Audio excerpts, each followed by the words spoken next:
जय श्री कृष्ण। आज हम आपको श्री कृष्ण जन्माष्टमी व्रत के बारे में बताने जा रहे हैं।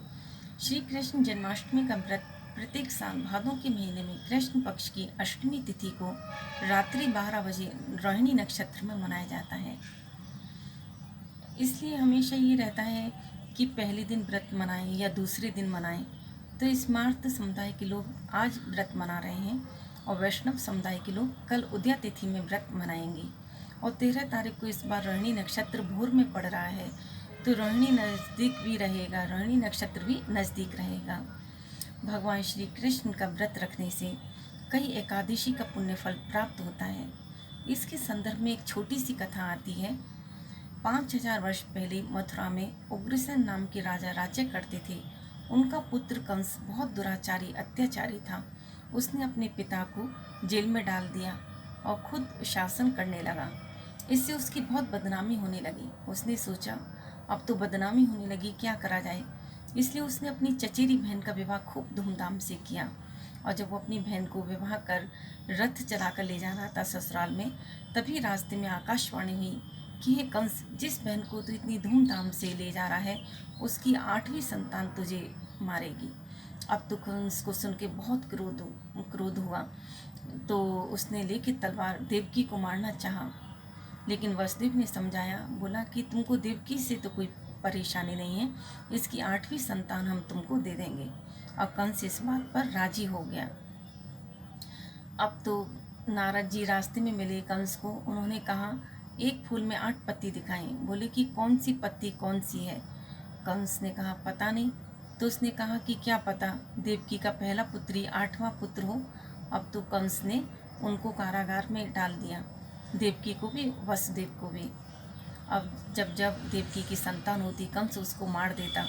जब 8वीं संतान हुई तो साक्षात नारायण प्रकट हो गए। हाथ में शंख चक्र गदा पद्म लेकर भगवान श्री कृष्ण के रूप में विष्णु भगवान प्रकट हो गए। विष्णु भगवान ने कहा कि माँ, मैं तुम्हारी संतान हूँ। देवकी ने कहा था कि तुम छोटे से बच्चे के रूप में आ जाओ। तो भगवान श्री कृष्ण ने, जो विष्णु भगवान थे, उन्होंने कहा कि मैं छोटे रूप में आऊँगा, लेकिन तुम मुझे यहाँ मत रखना, तुम मुझे गोकुल भिजवा दो, नंद बाबा और यशोदा मैया के पास। और वहाँ यशोदा की कोख से माया का जन्म होगा, तुम उसे लाके कंस को दे देना। ये कहकर भगवान विष्णु छोटे से रूप में प्रकट हो गए। और जैसे भगवान प्रकट हुए तभी जेल में एकदम से रोशनी हो गई और देवकी और वसुदेव की जो हथकड़ी लगी हुई थी वो खुल गई। वासुदेव जी ने एक टोकरी में भगवान श्री कृष्ण को लिया और यमुना पार करने लगे। यमुना जी आई, बाढ़ आने लगी और भगवान श्री कृष्ण समझ गए और उन्होंने अपने पैर नीचे लटका दिए। यमुना मैया ने उनका चरण स्पर्श किया और शांत हो गई। शेषनाग उनके छाता बन गए, बारिश से उनकी रक्षा करने लगे। भगवान वसुदेव गोकुल जाकर वहाँ भगवान की कृपा से, माया की कृपा से सब लोग सोए हुए मिले गोकुल में। वसुदेव जी ने उस कन्या को लिया और कृष्ण जी को यशोदा जी के पास लिटा दिया और ले जाकर कंस को दे दिया।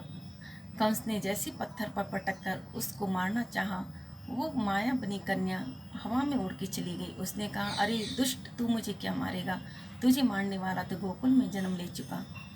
ये सुनकर कंस बहुत क्रोधित हुआ और उसने बहुत सारे राक्षस राक्षसी भेजे कि भगवान श्री कृष्ण को ढूंढो और उसको मार दो, वो जहाँ भी है। और जितने भी वहाँ बच्चे जन्म लिए हैं उन सबको मार दो। जितने भी राक्षस राक्षसी थे, छोटे छोटे मासूम बच्चों को मारना शुरू किया, लेकिन भगवान श्री कृष्ण तक वो नहीं पहुँच पाए। लेकिन पूतना भगवान तक पहुँची और उसने अपने स्तन पर विष लगाकर भगवान को मारना चाहा। भगवान श्री कृष्ण ने पूतना को मारकर उसका उद्धार किया। फिर कंस ने भगवान श्री कृष्ण को मेला देखने के बहाने मथुरा में बुलाया। भगवान श्री कृष्ण, बलराम और उनकी सखा नंद बाबा सब मेला देखने के लिए गए और भगवान श्री कृष्ण का युद्ध कंस के साथ हुआ और भगवान श्री कृष्ण ने कंस को मारा और अपने उनके जो थे नाना उग्रसेन, उनको राजगद्दी पर बिठाया। इस तरह से माँ यशोदा का जो पुत्र थे भगवान श्री कृष्ण, इन देवकी भी उनकी माता थी। इस प्रकार से भगवान श्री कृष्ण का मिलन देवकी और वसुदेव से हुआ। जय श्री कृष्ण।